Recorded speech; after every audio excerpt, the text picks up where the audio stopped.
Good morning students. ધોરણ 9 વિષય ગુજરાતી, જેની અંદર આપણું સાતમું કાવ્ય છે,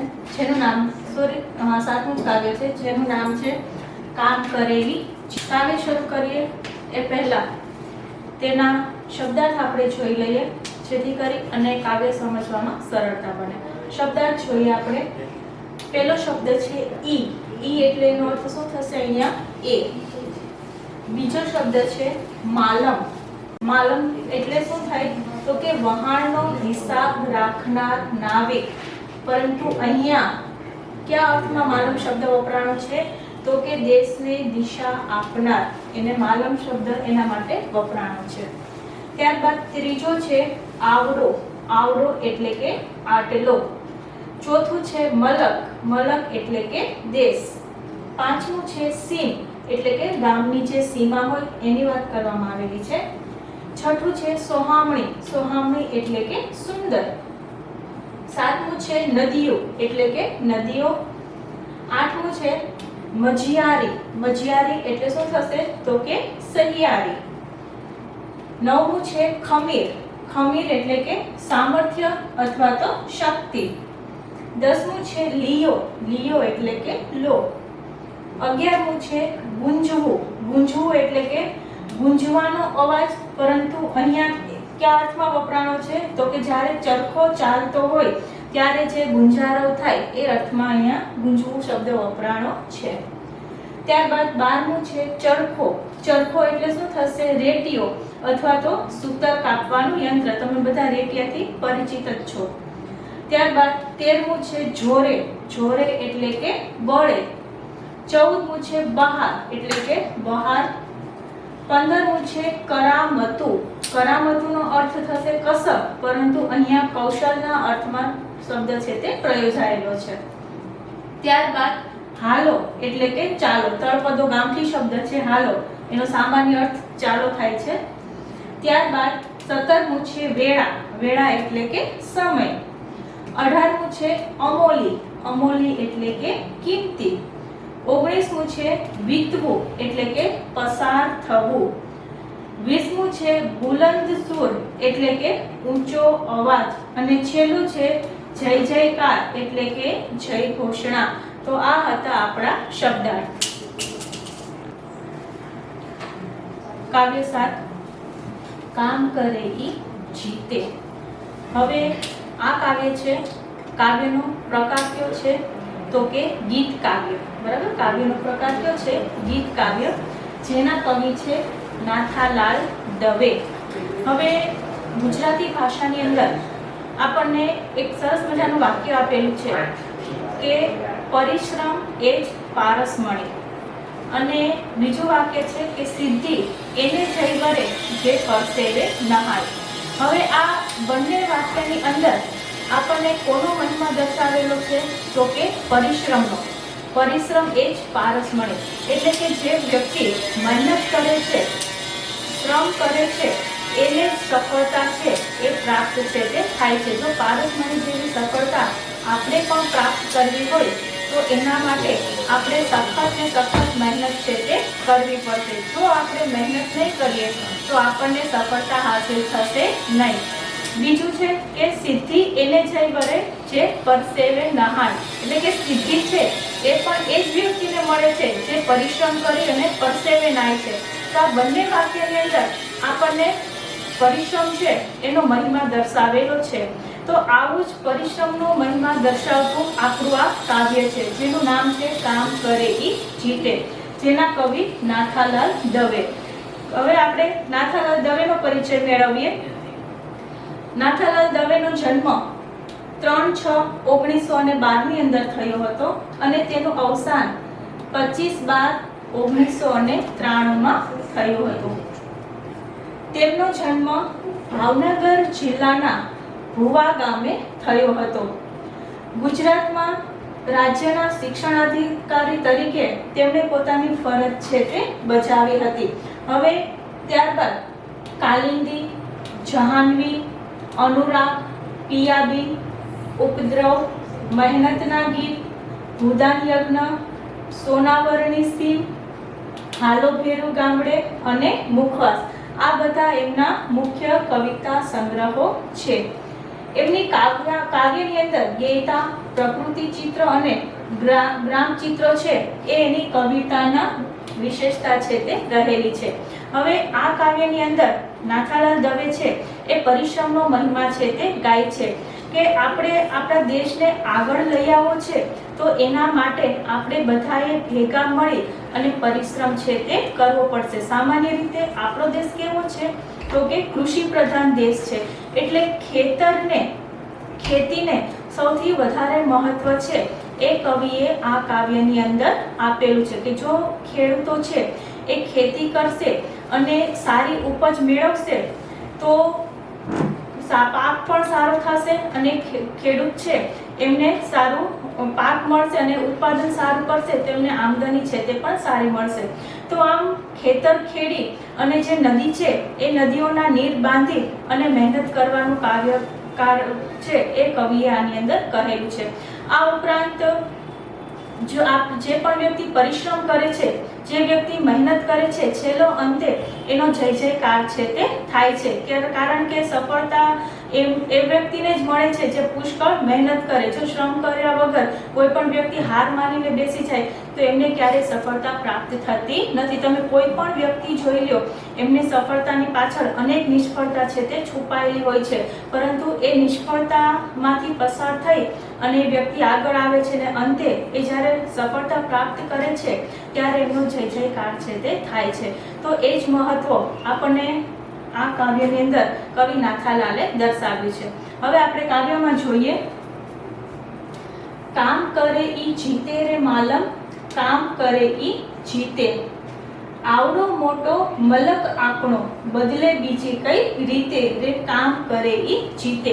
કે અહીંયા કવિ છે એ માલમને એટલે કે જે દેશને ચલાવનાર વ્યક્તિ છે, જે દેશને દોરનાર વ્યક્તિ છે એને ઉદ્દેશીને કહે છે કે જો આપણે આપણા દેશને આગળ લઈ આવવો હોય તો એના માટે આપણે કામ છે તે કરવું જોશે, આપણે પરિશ્રમ છે તે કરવો પડશે. જો આપણે પરિશ્રમ કરશું તો જ આપણો દેશ છે એ આગળ છે તે આવશે. આવડો મોટો મલક આપણો, બદલે બીજી કઈ રીતે. કે આપણો દેશ છે, મલક એટલે કે દેશ, કે આપણો દેશ છે, ભારત દેશ છે એ કેટલો છે કે ખૂબ જ વિશાળ દેશ છે. એની અંદર બધા જ જ્ઞાતિના, બધા ધર્મના લોકો છે એ વસવાટ છે તે કરે છે. તો આટલો મોટો દેશ છે એ આપણે બદલવાનો છે, એને આપણે સાચી દિશા છે તે આપવાની છે. તો એ બીજી કઈ રીતે બદલશે? તેનાથી બદલશે તો કે ભરપૂર મહેનત કરવાથી, ભરપૂર પરિશ્રમ જો આપણે કરીશું તો જ આપણા દેશની દિશા છે તે બદલશે અને તો જ આપણો દેશ છે તે આગળ વધશે. તો એના માટે આપણે સખત ને સખત પરિશ્રમ છે તે કરવો પડશે. કે કામ કરે એ જીતે, કે જો જે વ્યક્તિ કામ કરશે એ જ વ્યક્તિ છે એ સફળતાની સિદ્ધિ છે તે પ્રાપ્ત કરશે. બીજું વાક્ય છે કે ખેતર ખેડીને કરો સિંહ સોહામણી, બાંધો રે નદીઓના નીર, માગે છે દેશ આજ મહેનત મજિયારી, હૈયાના માગે ખમીર, રે માલમ કામ કરે ઈ જીતે. હવે આપણે આગળ પણ જોયું કે આપણો દેશ છે એ દેશ કેવો છે તો કે કૃષિ પ્રધાન દેશ છે. એટલા માટે કવિએ અહીંયા ખેતીને સૌથી વધારે મહત્વ છે તે આપેલું છે કે આપણા દેશમાં સૌથી વધારે લોકો છે તે ખેતી કરતા લોકો છે.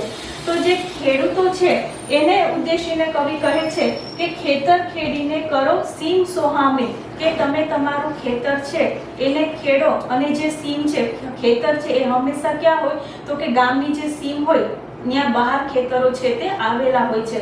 તો એ ગામની સીમની બહાર જે ખેતરો આવેલા છે એને તમે ખેડી, સરસ રીતે ખેડી અને સુંદર, સોહામણું એટલે કે સુંદર, તમે એ ખેતરને સુંદર છે તે બનાવો. કારણ કે જો તમે ખેતર સારી રીતે ખેડશો તો જ એમાંથી અનાજ છે એ સારું ઉત્પન્ન છે તે થશે અને દેશને આગળ વધારવામાં એ જ બધું વસ્તુ છે તે કામ આવશે. તો ખેતર ખેડીને તમે સીમ છે, આપ જે ગામની સરહદ છે એને તમે સોહામણી બનાવો, બાંધો રે નદીઓના નીર, કે આપણા દેશની અંદર જે મોટી મોટી નદીઓ આવેલી છે એનું જે પાણી છે એ એમને વહી ન જાય એના માટે જે બંધ બાંધવાની વાત છે એ કવિએ કરેલી છે. કે જો નદીઓની અંદર બંધ બાંધવામાં આવે તો એ નદીનું પાણી છે એ યોગ્ય સમયે યોગ્ય એનો ઉપયોગ છે તે આપણે કરી શકીએ, કે ખેડૂતો જે હોય છે એ ત્યાં સુધી આપણે પાણી પહોંચાડી શકીએ, એ જ પાણીમાંથી આપણે વીજળી ઉત્પન્ન કરી શકીએ. તો ખેડૂતોની જે પ્રાથમિક જરૂરિયાતો છે વીજળી અને પાણી, એ આપણે એ જ પાણી દ્વારા નદીઓમાં નીર બાંધી અને એના ઉપર બંધ બાંધી અને આપણે એ જે પ્રાથમિક જરૂરિયાત છે ખેડૂતોની, એ પ્રાથમિક જરૂરિયાત આપણે પૂરી છે તે પાડી શકશું. તો એ ક્યારે પાડી શકશું? કે નદી ઉપર જ્યારે આપણે બંધ બાંધીશું ત્યારે જ એ આપણે ખેડૂતોની જરૂરિયાતો છે એ પૂરી છે તે કરી શકશું. તો આમ ખેતર ખેડીને તમે તમારી જે ખેતરો છે એને તમે સુંદર બનાવો. નદી ઉપર જે મોટા મોટા બંધ છે એ બંધ બાંધો. માગે છે દેશ આજે મહેનત મજિયારી, હૈયાના માગે ખમીર, રે માલમ કામ કરે ઈ જીતે. કે આજે આપણો દેશ છે એ મહેનત માગે છે, પરંતુ કેવી મહેનત માગે છે? તો કે મજિયારી. મજિયારી એટલે કે સહિયારી. કોઈ પણ એક વ્યક્તિની મહેનત છે એ આપણો દેશ માગતો નથી, પરંતુ બધા લોકો ભેગા મળી અને જો મહેનત કરશે તો જ આપણો દેશ છે તે આગળ વધશે. પછી કોઈ પણ એક વ્યક્તિની મહેનતથી એ વસ્તુ શક્ય થતી નથી. તો આજે આપણો દેશ છે એ સહિયારી મહેનત છે તે માગે છે, અને હૈયાના માગે ખમીર, કે આપણું જે હૃદય છે, આપણું જે સાહસ છે એ અહીંયા દર્શાવવાનું છે, કે આપણા જે હૃદયનું સાહસ છે, જે શક્તિ છે એ બહાર કાઢી અને આપણે આપણા દેશને જેટલી પણ સેવાઓ આપણે આપણા દેશને આપી શકીએ એટલી સેવા આપણે આપણા દેશની કરવાની છે. કે કામ કરે ઈ જીતે. લિયો ત્રિકમભાઈ લિયો કોદાળીને, ઘર ઘર ગુંજે ચરખો, બાવડાના જોરે આ દુનિયા બદલવી, નજરું હોય ઈ નિરખે, જે માલમ કામ કરે ઈ જીતે. કે સામાન્ય રીતે ખેતર ખેડવા જ્યારે ખેડતા હોય ત્યારે બે જે ઓજારો વપરાય છે એની વાત કરવામાં આવેલી છે, કે ત્રિકમ અને કોદાળી. આ બંને જે શસ્ત્ર છે એ તમે જોયા જ હશે, બરાબર? ત્રિકમ છે એ ખોદવા માટે કામ આવે અને કોદાળી છે એમાં ટૂંકમાં જે પાવડો જેને આપણે કહીએ કે માટી કે કંઈ ઉલેચવું હોય તો એના માટે કોદાળી છે તે કામ આવે છે. તો આમ ખેતર ખેડવા માટે જે મુખ્ય ઓજારો છે એની વાત કરેલી છે કવિ, કે ભાઈ હવે તમે તમારા હાથમાં ત્રિકમ અને કોદાળી છે એ લઈ લો. ટૂંકમાં જે વસ્ત્ર છે એ તમે હાથમાં લઈ લો, અને ઘર ઘર ગુંજે ચરખો, કે હવે તમે દરેક ઘરમાં જે ચરખાનો ગુંજવાનો અવાજ છે એ હવે આવવો જોઈએ. એટલે કે ઘરે ઘરે મહેનત છે તે થવી જોઈએ, ખેતરમાં પણ મહેનત થવી જોઈએ અને ઘરે ઘરે મહેનત છે તે થવી જોઈએ. ચરખો કે જેની અંદર જે સૂતર છે એ અલગ પાડે છે તે કાર્ય કરતું હોય એ મશીન. તો ઘરે ઘરે ચરખો ગુંજે એનો અવાજ છે તે આવવો જોઈએ. બાવડાના જોરે આ દુનિયા બદલવી, નજરું હોય એ નિરખે, કે આપણે આપણા બાવડાના બળે એટલે કે આપણે આપણા સ્વ બળે આપણે આ દુનિયા છે તે બદલવાની છે. ઘણી વખત તમે જુઓ કે વ્યક્તિ છે એ હંમેશા પોતાની મહેનત નહીં પરંતુ બીજાની મહેનત ઉપર આધાર રાખતો હોય છે, કે સ્વાશ્રય નથી બનતો, પરંતુ જો બીજી વ્યક્તિ કામ કરે તો જ એ કામ થશે એવું એ વ્યક્તિ છે તે વિચારતો હોય છે. પરંતુ અહીંયા કવિ છે એ કહે છે કે આપણે આપણા બાવડાના બળે, આપણા ખુદના બળે આપણે આ દુનિયાને એટલે કે આપણે આપણા દેશને આગળ છે તે લઈ આવવાનો છે. એના માટે આપણે કોઈ અન્ય વ્યક્તિ ઉપર આધાર રાખવાનો નથી. અને નજરું હોય એ નિરખે, કે એમાં દરેક વ્યક્તિની જોવાની દ્રષ્ટિ છે એ કેવી હોય છે? તો કે અલગ અલગ હોય છે. એક સામાન્ય જ ઉદાહરણ આપું તો કે કાચનો ગ્લાસ પાણીનો જો ભરેલો હોય તેમાં અડધો ગ્લાસ ખાલી હોય અને અડધો ગ્લાસ ભરેલો હોય, તો જે નેગેટિવ વ્યક્તિત્વ ધરાવતા હશે એ વ્યક્તિ શું કહેશે? કે આ પાણીનો ગ્લાસ તો અડધો ખાલી છે. પરંતુ જે પોઝિટિવ વ્યક્તિત્વ ધરાવતા વ્યક્તિ હોય એ શું કહેશે? કે આ ગ્લાસ એ છે અડધો ભરેલો છે. તો આમ વસ્તુ એક જ છે, પરંતુ એને જોવાનો દ્રષ્ટિકોણ છે એ વ્યક્તિનો અલગ અલગ છે. એકને ગ્લાસ અડધો ખાલી દેખાય છે, પરંતુ બીજી જ વ્યક્તિને એ જ ગ્લાસ અડધો ભરેલો દેખાય છે. તો અહીંયા દ્રષ્ટિ કેવી છે એ વસ્તુ મહત્વની નથી, પરંતુ એ વસ્તુને તમે કેવી રીતે જુઓ છો એનું મહત્વ છે. એટલે કે જેવી દ્રષ્ટિ એવી સૃષ્ટિ, એના ઉપર આધાર રાખે છે. તો આપણે આપણા બાવડાના બળે આ દુનિયા છે તે બદલવાની છે, અને નજરું હોય એ નિરખે, કે જેને પારખવાની જે વ્યક્તિની અંદર શક્તિ હશે એ જ વ્યક્તિ આ વસ્તુ છે તે પારખી શકશે. રે માલમ કામ કરે ઈ જીતે. ઊંચું ભણેલા તો ઓફિસમાં બેસીને નીકળે નહીં બહાર કોઈ રીતે, કાગળ ઉપર કરે કરામતું ને છાપા ચોટાડે ફીતે, રે માલમ કામ કરે ઈ જીતે. કે અહીંયા જે ઊંચા પદ ઉપર વ્યક્તિ બેઠેલા છે એની વાત કરેલી છે કે જે ભણી ગણી અને ઊંચા હોદ્દા ઉપર બેસેલા છે એ વ્યક્તિ ક્યારે ઓફિસની બહાર નીકળવાના નથી. એ વ્યક્તિ હંમેશા ઓફિસમાં બેસીને જ કાર્ય છે તે કરે છે. અને એની જે કરામત છે, એનું જે કામ છે એ શેના ઉપર હોય છે? તો કે માત્ર ને માત્ર કાગળ ઉપર જ એમનું કામ છે તે હોય છે. એ વ્યક્તિ છે, વધારે ભણેલા વ્યક્તિ છે, એ ક્યારેય પરિશ્રમનું કામ કરી શકતા નથી. સામાન્ય રીતે આપણે જોઈએ તો કે આપણા દેશની અંદર જે વધારે ભણેલા વ્યક્તિ હશે ને એ કોઈ પણ ભલે બેકાર હોય છતાં પણ કોઈ પણ નાનું કામ કરવામાં એને સંકોચ અનુભવાશે. શું કરવાને? એમને એમ લાગશે કે હું તો આટલો ભણેલો છું તો હું આટલું નાનું કામ કઈ રીતે કરું. પરંતુ તમે વિદેશની અંદર જુઓ તો કે ગમે તેટલા ભણેલા વ્યક્તિ હશે એમને કોઈ કામ છે એ નાનું લાગતું નથી. એના એટલા જ માટે એ લોકો સમૃદ્ધ છે અને આપણે એટલે જ એટલા પાછળ રહી ગયા છે, કારણ કે આપણને બધું કામ કેવું લાગે છે? નાનું લાગે છે. તો એના અર્થમાં, કટાક્ષના અર્થમાં કવિ અહીંયા કહે છે કે જે ઊંચા ભણેલા એટલે કે જે વધારે ભણેલા વ્યક્તિઓ છે એ હંમેશા ઓફિસમાં જ બેસી રહે છે અને ઘરની બહાર છે એટલે કે બહાર છે એ નીકળી અને કામ કરતા નથી, એટલે કે પરિશ્રમનું કામ છે એ વ્યક્તિ ક્યારેય કરી શકતા નથી. એ પોતાની કરામત છે, પોતાની શક્તિ છે એ શેના ઉપર બતાવે છે?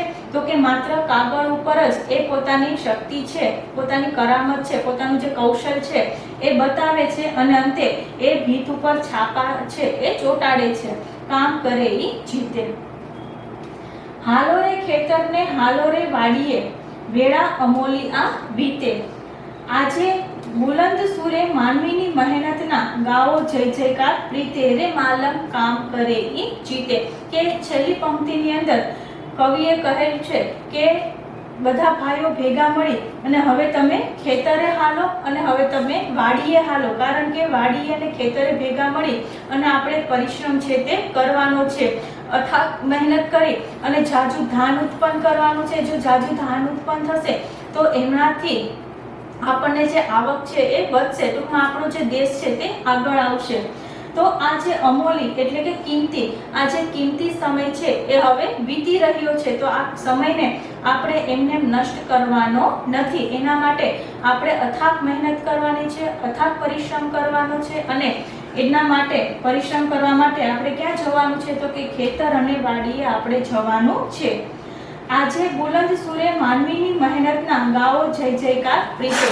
કે હવે જ્યારે પણ વ્યક્તિ અથાગ મહેનત કરે છે તો બુલંદ અવાજે એટલે કે ઊંચા અવાજે આપણે એમનો જય જયકાર છે તે કરવો જોઈએ, કારણ કે કોઈ પણ વ્યક્તિ છે જ્યારે મહેનત કરે છે ત્યારે જ એ વ્યક્તિનો જય જયકાર છે તે કરવામાં આવે છે. એ સિવાય એમની જય ઘોષણા છે તે ક્યારેય થતી નથી. તમે કોઈ પણ વ્યક્તિ લઈ લો, જે પણ કોઈ મહાન વ્યક્તિ થઈ ગયા છે, એમને અથાગ પરિશ્રમ કરી અને ત્યારબાદ જ એ એમના લક્ષ્ય સુધી છે તે પહોંચી ગયા હશે અને ત્યારબાદ જ એમનો જય જયકાર છે તે થતો હશે. તો આમ પરિશ્રમનું મહત્વ છે એ આપણને આ કાવ્યની અંદર દર્શાવેલું છે. આ કાવ્ય છે એ મહેનતના ગીતો જે કાવ્ય સંગ્રહ છે નાથાલાલનો એની અંદરથી લેવામાં આવેલું છે. યાદ રાખજો, 1 માર્કના પ્રશ્નની અંદર તમને પૂછાઈ શકે છે. તો આમ આ કાવ્યની અંદર કવિએ ખેતરમાં જઈ સારી રીતે ખેતરને સુહામણું કરી, નદીઓ ઉપર નીર બાંધી અને એમના જે પાણી છે એ ખેતર સુધી પહોંચાડી અને અથાગ પરિશ્રમ કરી અને લોકોને આપણા દેશને આગળ વધારવો એવો ઉદ્દેશ છે એ કવિએ એવો સંદેશ આપણને આ કાવ્ય દ્વારા આપેલો છે. હવે ત્યારબાદ આપણે જોઈએ કાવ્યની અંદર આ જે સમાનાર્થી શબ્દ છે એ તમારે તમારી બુકમાં લખવાના છે. ત્યારબાદ વિરુદ્ધાર્થી અને તળપદા શબ્દ લખવાના છે અને સ્વાધ્યાયની અંદર પ્રશ્ન પહેલો અને આ જે પ્રશ્ન બીજો છે 7-8 લીટીમાં ઉત્તર આપો. આટલું કામ તમારે તમારી નોટબુકની અંદર કરવાનું છે. Thank you.